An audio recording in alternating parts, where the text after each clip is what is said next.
The beauty of hope in Christ. Ang kaanyag pa sa paglaom diha kang Kristo. Ang atong text, makita natin in the book of Hebrews chapter 6, 11 down to 19. O ang pulong sa Diyos nagkanayon. This hope we have as an anchor of the soul, both sure and steadfast, and which enters the presence behind the veil, where the forerunner has entered for us, even Jesus, having become high priest forever according to the order of Melchizedek, mga igsoon. Si Pablo, nagsulat siya in the book of Romans 8:24 down to 1. Romans 8:24 down to 25. Ingon niya. For in this hope we were saved, but hope that is seen is not hope at all. Sa nining mong paglaoma, ikaw gapo nga luwas kita. Apan kining paglaom nga nakita na ba? O kining paglaom nga imo na bang nadawat ug naangkon? Ingon niya, dili na patawag ka paglaom. Ingon niya, who hopes for what we already have. But if we hope for what we do not yet have, we wait for it patiently. Inya kinsa ba daw kuning maglaom o magpaabot anang butang nga naa. Apan kung naglaom daw ta sa butang nga wa pa, ato daw kuno ning paabuton uban ang taas nga pasensya. We will wait for it patiently, mga igsoon. Ang paglaom, gitawag ka na nga paglaom sa rason nga wa pa nato na maangkon. Amen. Ang paglaom, gitawag na nga paglaom tungod kay wa pa nato na makita. Wala pa nato madawat, wala pa nato maangkon, mga igsoon. Ug ang maong paglaoma mo'y nagamotivate nato, mo'y nagapasilaom ba sa atong mga pagbatik kasing-kasing. Mabay nagadasig nato to way to endure patiently. Nganong nagapadayon ta, kaya wa pa nato maangkon ang saad sa Dios, ang bagong yuta o ang bagong langit. Nganong nagapadayon ta sa pagpangalagad sa Ginoo, kay we still hoping sa rapture sa church. Nganong padayon ta nga nag-strive sa pagpangalagad sa Ginoo, kay ang mga saad niya ngamoy atong gilauman, wa pa man nato maangkon o wa pa man nato madawat, mga igsoon. Amen ba?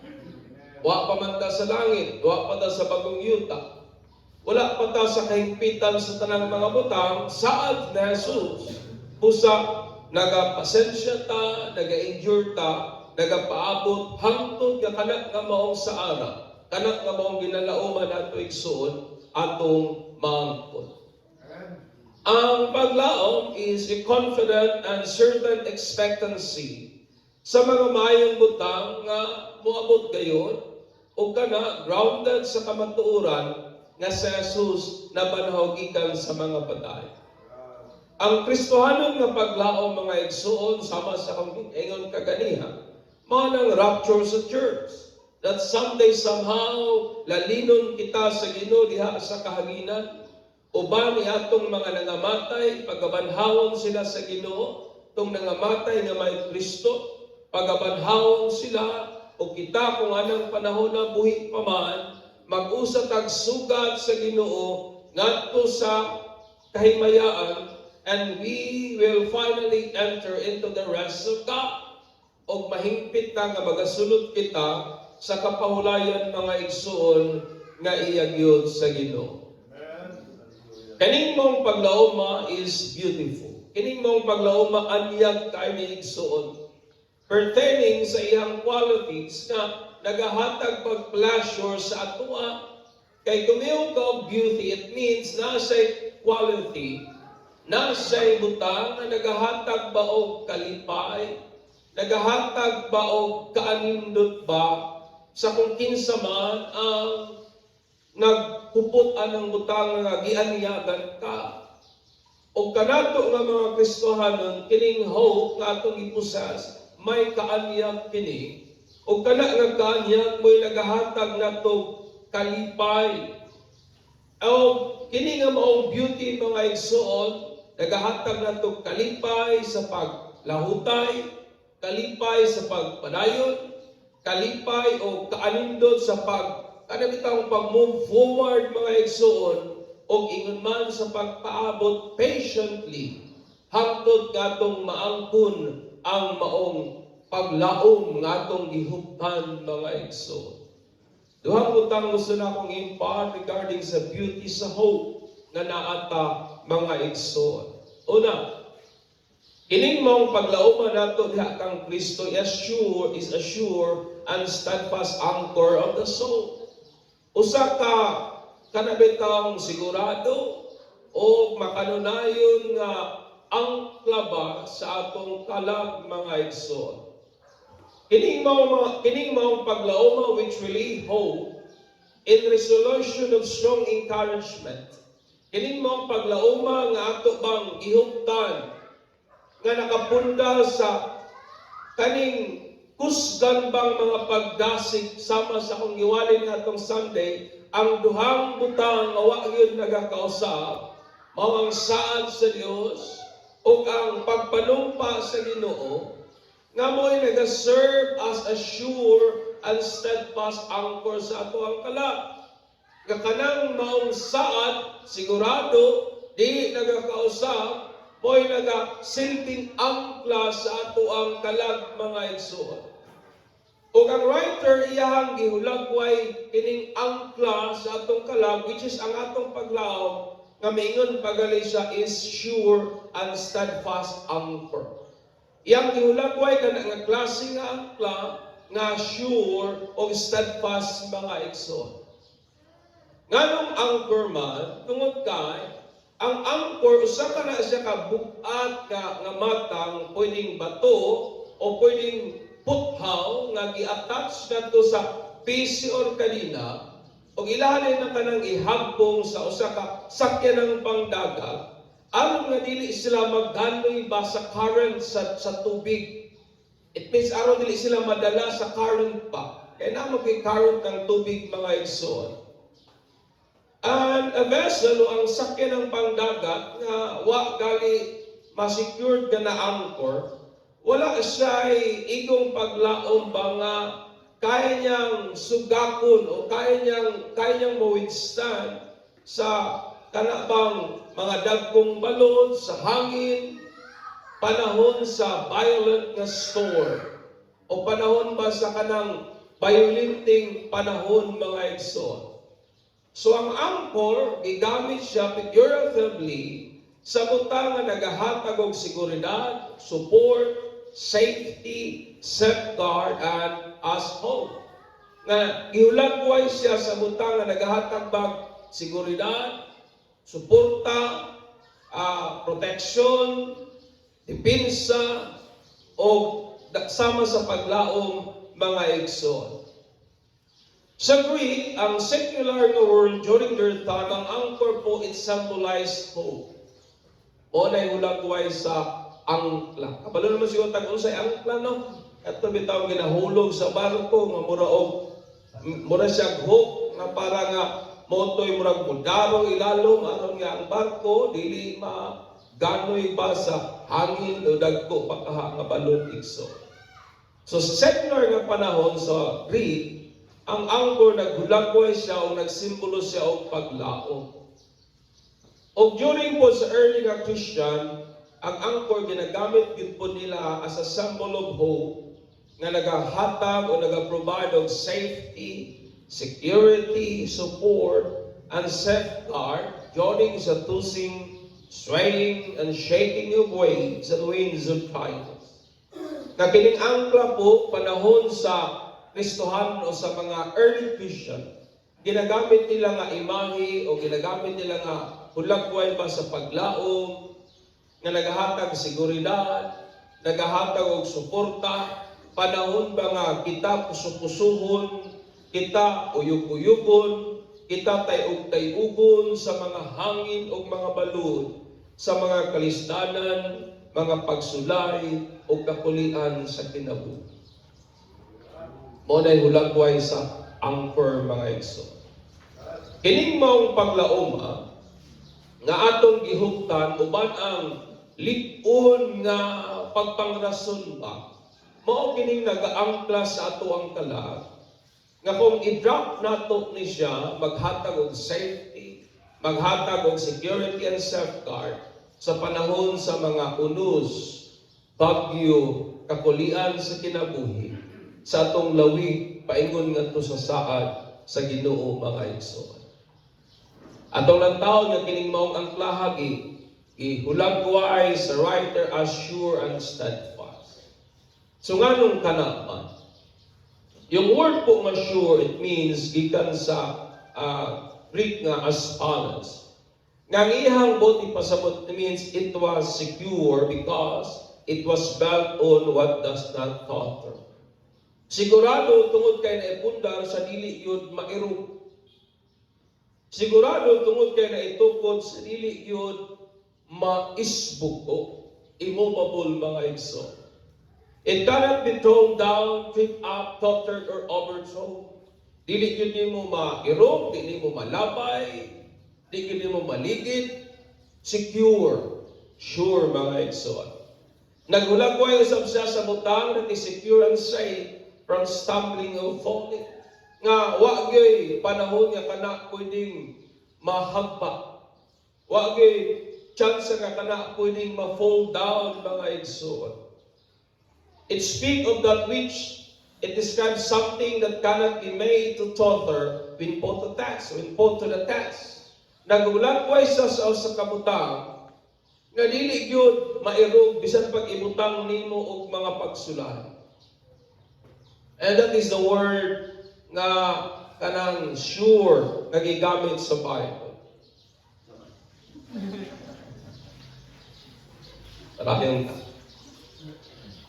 It speak of that which is known. Nagulagway sa butang o naghisgot sa butang nga imong nahibaw-an nga di gyud kadudahan. Wa gyud halop. Usa ka butang nga imong nahibaw-an nga di nimo madudahan. O ay doubt mga igsoon. That is the word sure. Nagulagway siya sa usa ka estado sa kahibalo which is reliable and certain.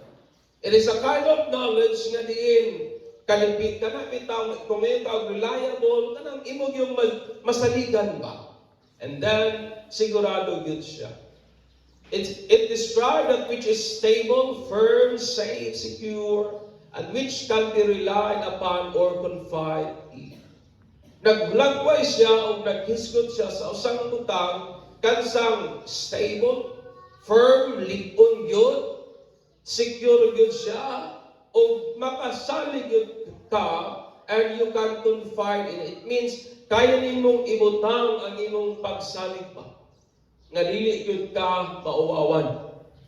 That is the word confide. Mao na ang description sa sure nga gihulagway sa Bible. So sa diyang ningon ang author nga kining anchor usa ka sure nga ang klase ato ang talag butang nga di gyud matiog. Amen ba? Usa ka klaseng paglaom nga bisan pag ibutang nimo sa taas dili gyud matiog, dili gyud mairog. Usa ka klaseng paglaom that is firm. Usa ka klaseng paglaom nga makasalig ka. Usa ka klaseng paglaom nga nahibaw-an nimo nga di gyud nimo kadudahan mga igsoon. That is the kind of hope nga naa ka. Amen. Kining mong paglaoma o this description of hope which is sure fits only on Jesus Christ. Wala may laing mata nga dili matiog si Kristo raman. Wa may laing butang nga bisan pag ibutang nimo under sa taas dili gyud siya dili gyud siya mairog, si Kristo lamang mga igsoon. For He alone is the hope that does not totter, my friend. Siya lamang ang paglaom nato nga di gyud mairog. Amen. Di gyud maisbog. It is sure, mga igsoon. It is firm. It is stable. Amen. Muna si Jesus nga itong gialagaran. Anong gamit na ba siya? Word is steadfast. Bibiyaos kung sa Greek pa. It means sustaining one step and going.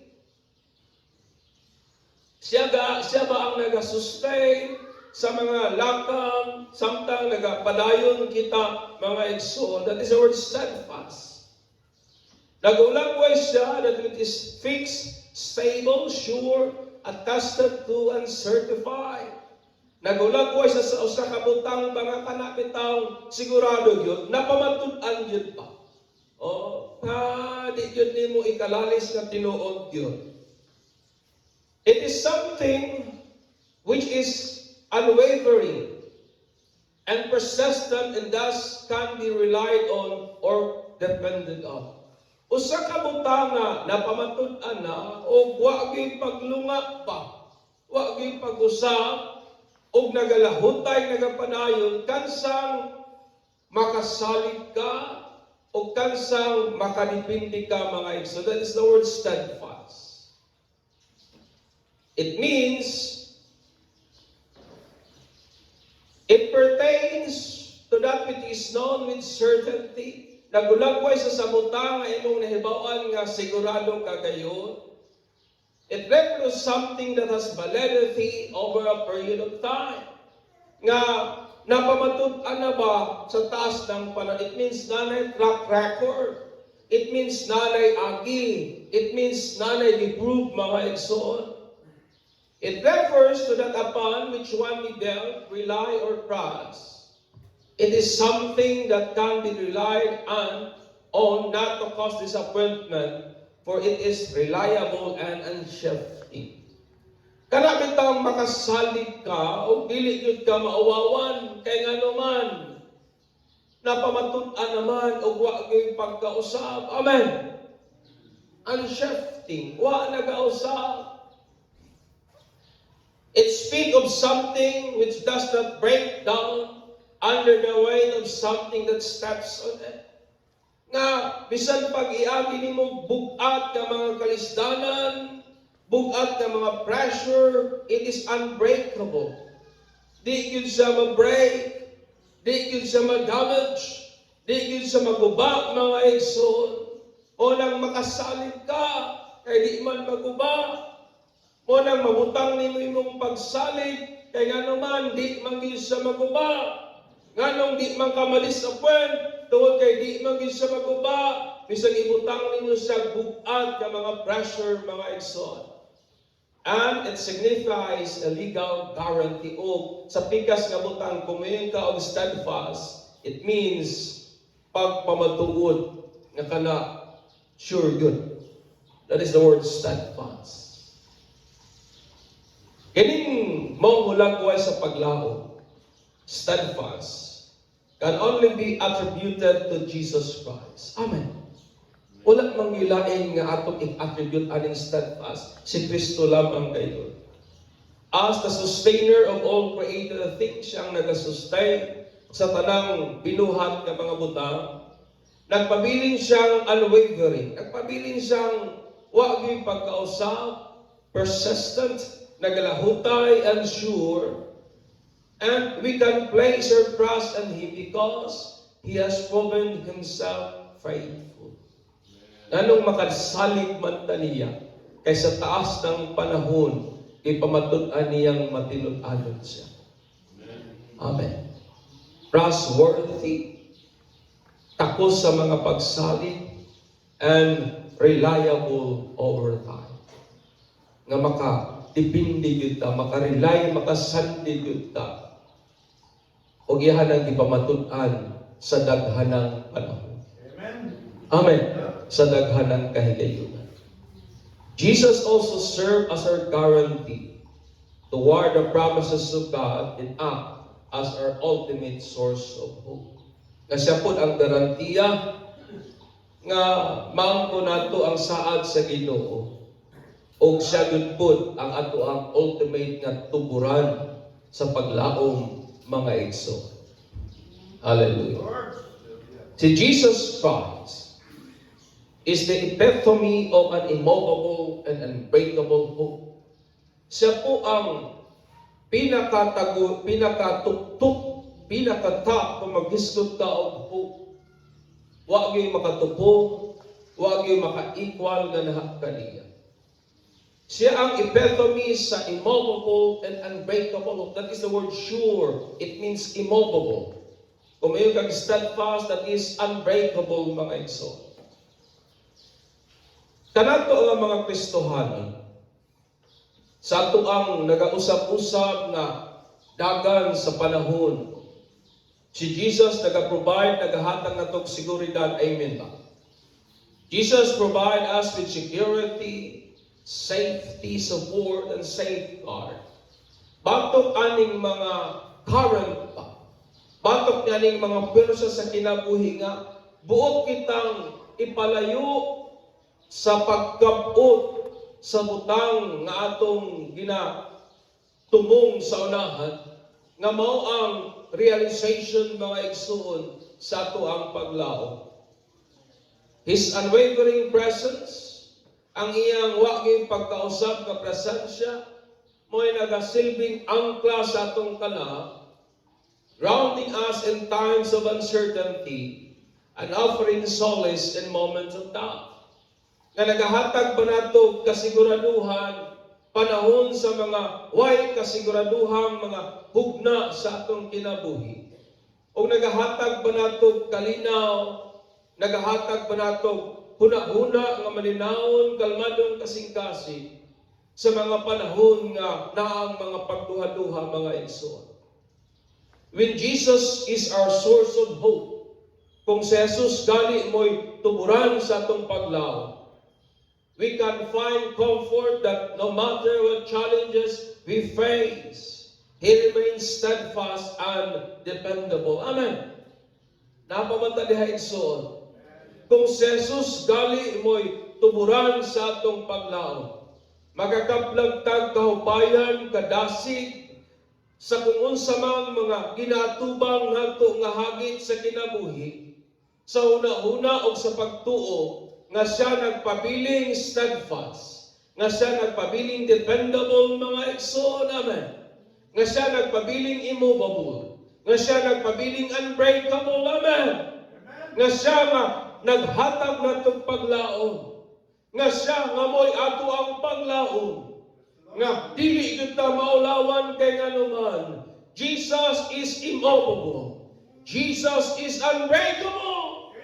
O butang nga naghatag natong comfort sa unsa mang hagit sa kinabuhi nga atong giatubang, kay siya nga atong gilauman.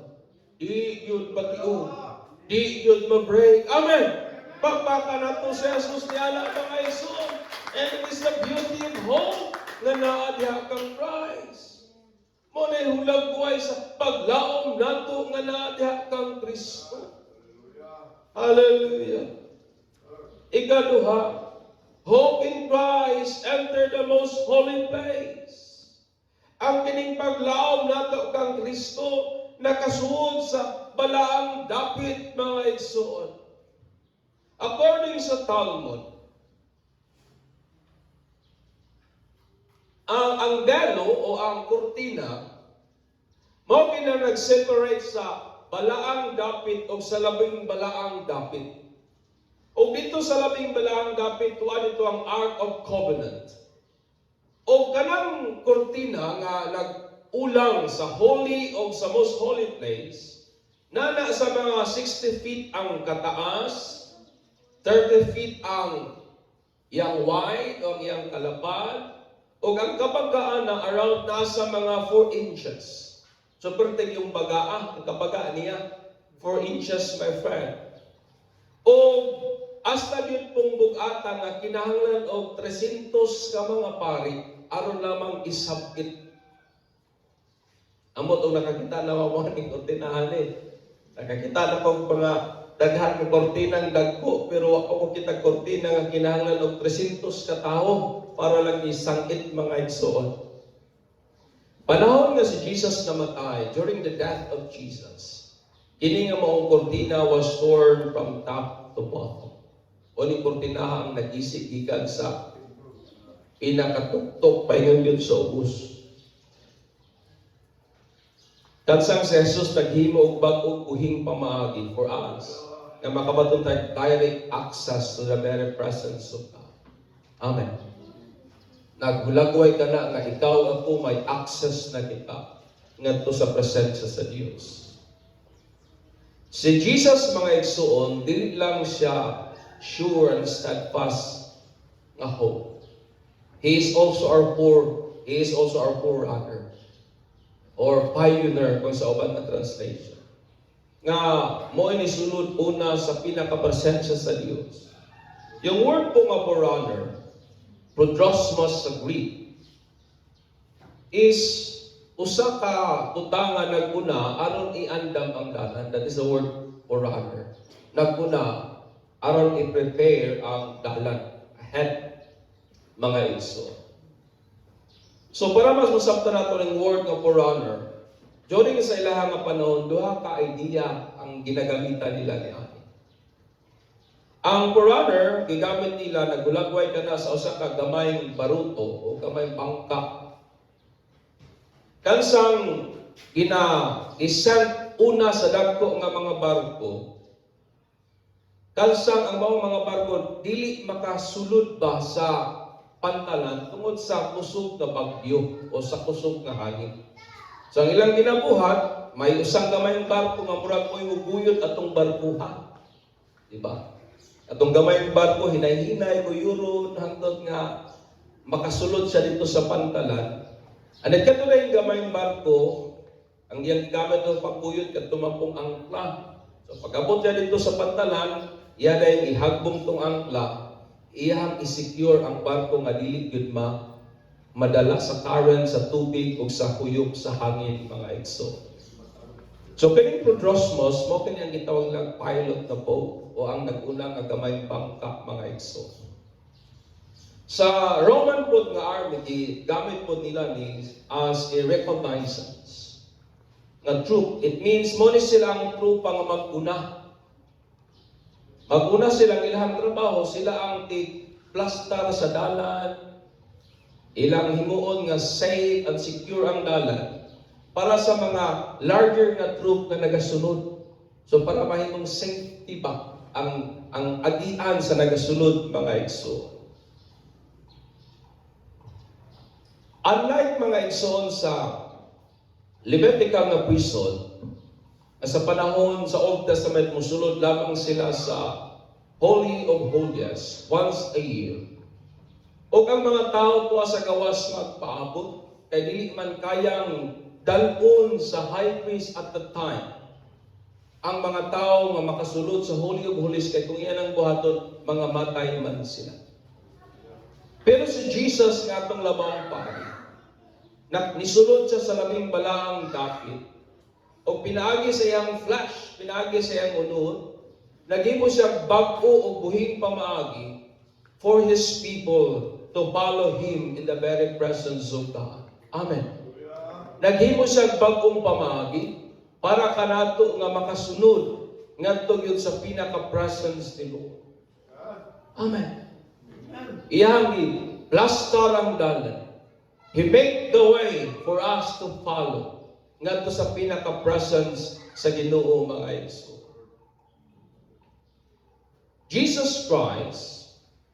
Si Jesus Christ po is the embodiment of.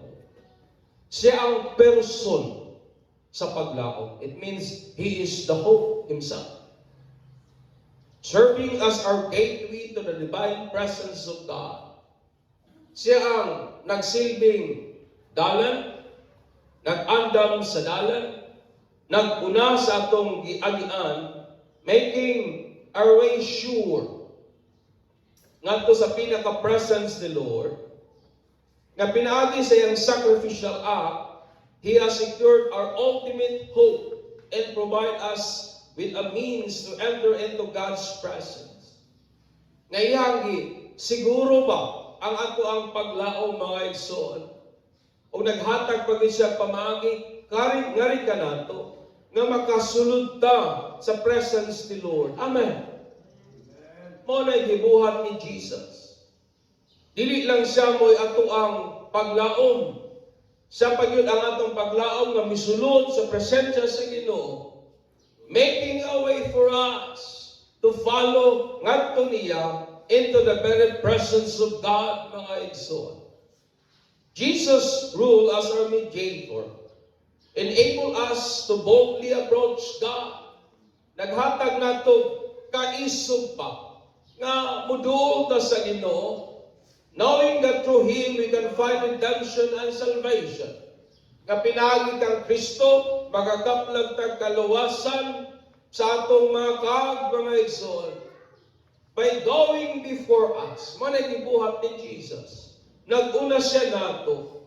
Jesus paves the way. Iyanggi, andamang dalan. Iyanggi, sulit ang dalan. Iplastar niyang dalan for all believers to enter into the very presence of God with confidence and assurance. Amen. Mao na gibuhat ni Jesus.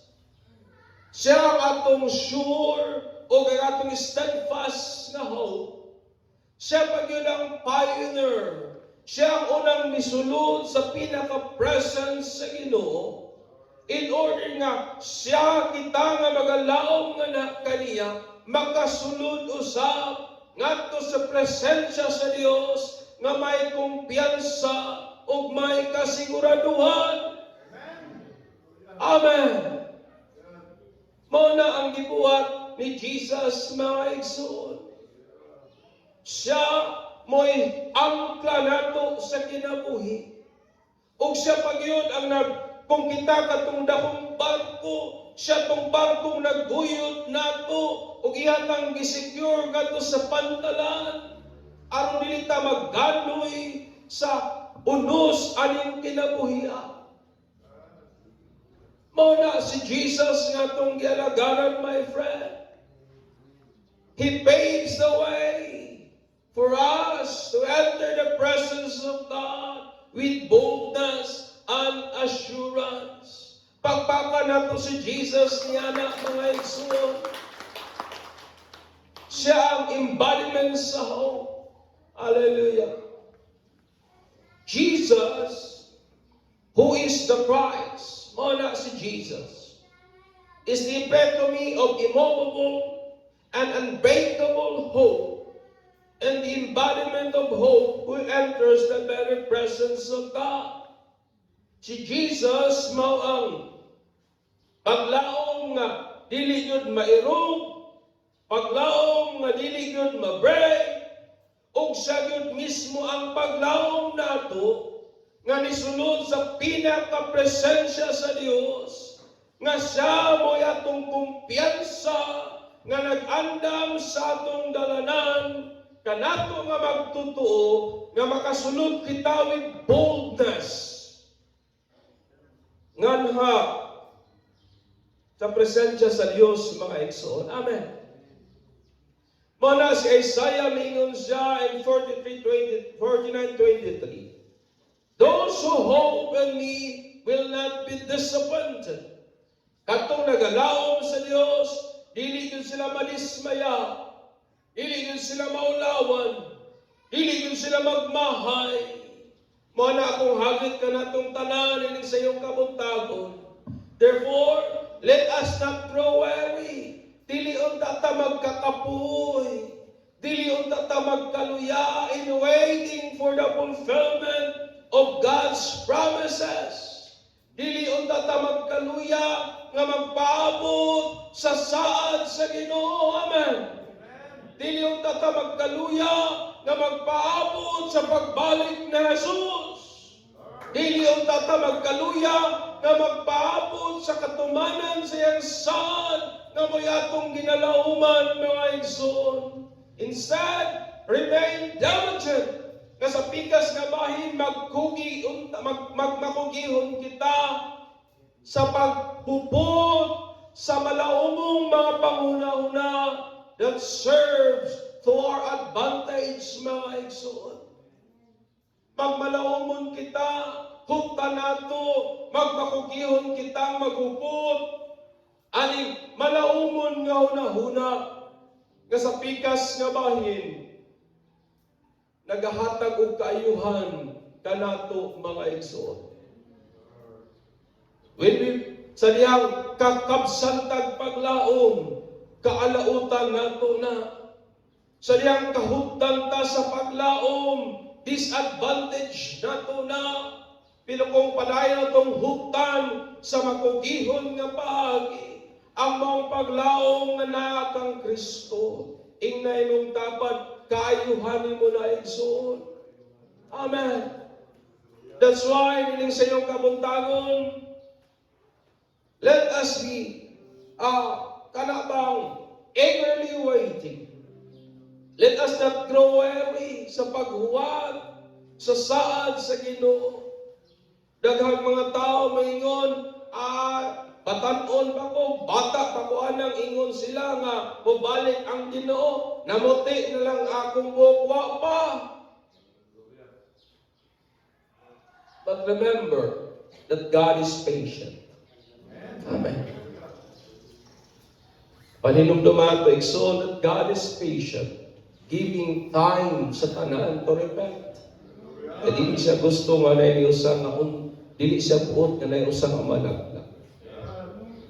Ang dili pa magbalik sa Ginoo, it means He is giving time. Time for us, time for others.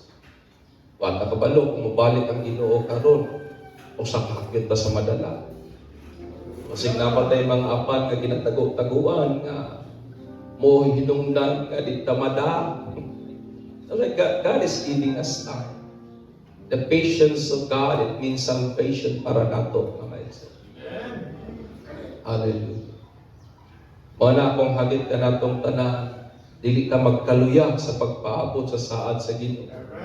At sa pikas nga bahin pagpugihon ta sa paghupot aning malaumon nga hunahuna na naga-serbisyo alang sa ato ang kaugalingong kaayuhan.